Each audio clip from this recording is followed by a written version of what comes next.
Goedemorgen, good morning, goedjambo, buongiorno, ni hao. Today I'm going to show you how to make a standing double crochet. Note that this is the UK term. In American it would be a standing single crochet. The purpose or the usage of this stitch is simply to provide an alternative to the normal turning chain before you start a double crochet row. Usually when you reach the end of the row in double crochet and turn the work, you'd have to make a chain before starting the first double crochet. This is an alternative method where you do not make the chain.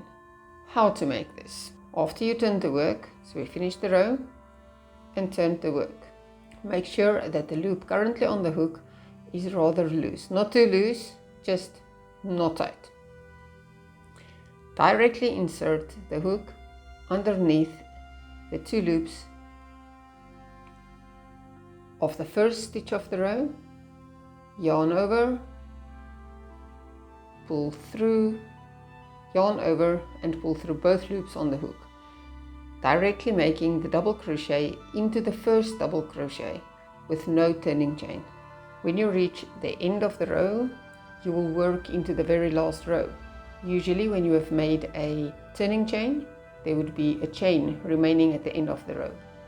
With this method, you work directly into the stitch before, yarn over, draw up the loop, yarn over and pull through.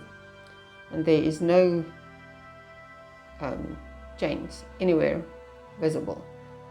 At the moment, this first stitch looks like it is a little bit lower, but when you work into the next stitch, it will even out again.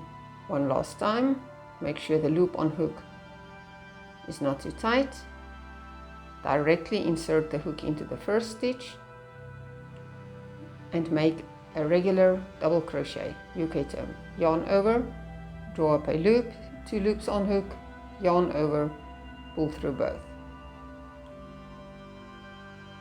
One standing double crochet complete.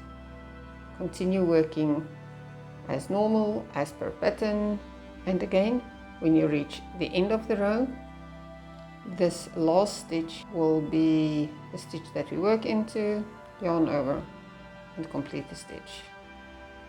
And as you can see, the edges are straight, the top is straight. It is a very neat stitch. One of the advantages of this is that you do not have the turning chain on the sides, and it can also help to maintain a correct stitch count, because you do not have to remember not to work into the turning chain. You work until the very last thing that looks like a stitch, because that will be the last stitch. I hope this is helpful. Until next time, have fun crafting!